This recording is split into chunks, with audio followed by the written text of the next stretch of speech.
I will put a few phones to the comparison test. There is a 4-year difference between the newest on the list and the oldest. Let's see how each of them performs considering that they have been used for years, and if it is worth buying one considering this test. I start by setting each phone so that there are no differences in brightness or anything else so that the test is quite accurate. Each has the maximum brightness and auto screen lock is off. The first and newest phone is an iPhone 13. Release date is September 2021. Display is Super Retina XDR OLED. Resolution 1170 by 2532 pixels with a lithium-ion 3240 mAh battery. The second on the list is an iPhone 11 Pro Max. Release date is September 2019. Display is Super Retina OLED.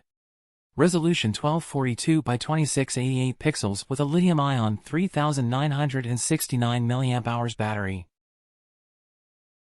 Third on the list is an iPhone 11. Release date is September 2019. Display is Liquid Retina IPS LCD. Resolution 828 by 1792 pixels with a lithium-ion 3110 mAh battery.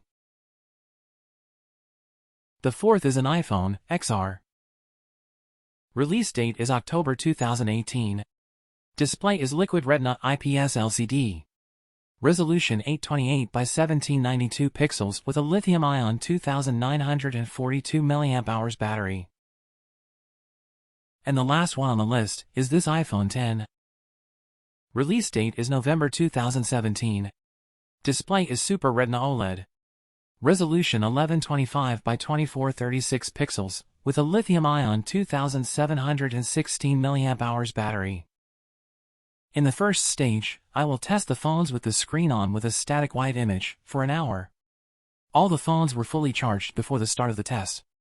After the first hour, it seems that the iPhone XR is in first place, which lost 8%, followed by the iPhone 11 Pro Max, which lost 13%, the following being 13 with a 15% loss, 11 with a 16% loss, and in last place is the iPhone 10 with a 19% loss.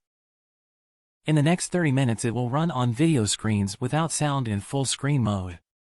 I try to replicate, in this test, some activities that we use in everyday life.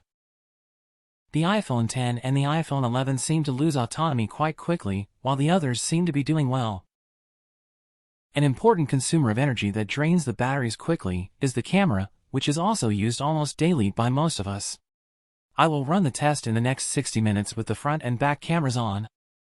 Some of the phones are doing quite well and others don't seem to offer top performance. Two of them, iPhone 11 and X, fell below 50%, while iPhone 13 is approaching this threshold. Remember that these are used phones. Next, I will run the test with video plus volume. The phones are subjected to more serious testing because the brightness and volume are maximum. There are few cases in which we use them in these conditions for a long time. The only one with more than 50% battery left after 3 hours is the iPhone 11 Pro Max, which seems to be doing great. The most worn and old devices in this comparison are the iPhone X and XR. Both have an average usage of about 5 to 6 years, and unlike X, the other one is doing well. In fact, it competes with 13. Next, I will alternate between videos, the white screen, the cameras. I will play 4K and 8K videos and we will see the final results of this test. As expected, the first device to lose the battle is the iPhone 10. It stopped working after exactly 4 hours and 13 minutes. So, if you are thinking of purchasing such a device, take this aspect into account. There are 4 phones left, and as you can see, the iPhone 11 will follow, so if you are going to get a model of this kind this year, keep in mind that the autonomy of continuous operation will be less than 5 hours. After 4 hours and 40 minutes, 27 minutes after the iPhone 10, the iPhone 11 also turns off.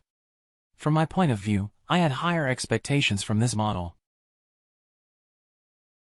Among the 3 remaining in the competition, the next battle is between XR and 13. Anyway, all 3 will pass the 5-hour threshold. To my surprise, the iPhone 11 Pro Max performs excellently, and, as you can see, the battery allows top performance.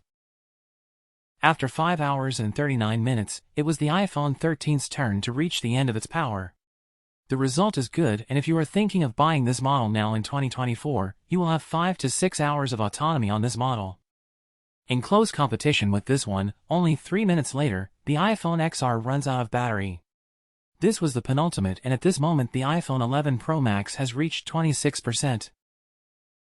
If you have stayed here until this moment, we are going to see the results of the last device.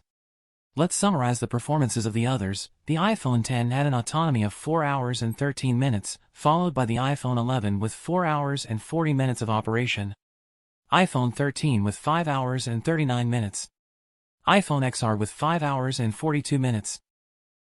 And now, with the best results, even beyond expectations, is the iPhone 11 Pro Max with a continuous operating autonomy of 7 hours and 56 minutes. This is definitely a phone worth buying this year. Thanks for watching, see you in the next video, and don't forget to like and subscribe if you liked it.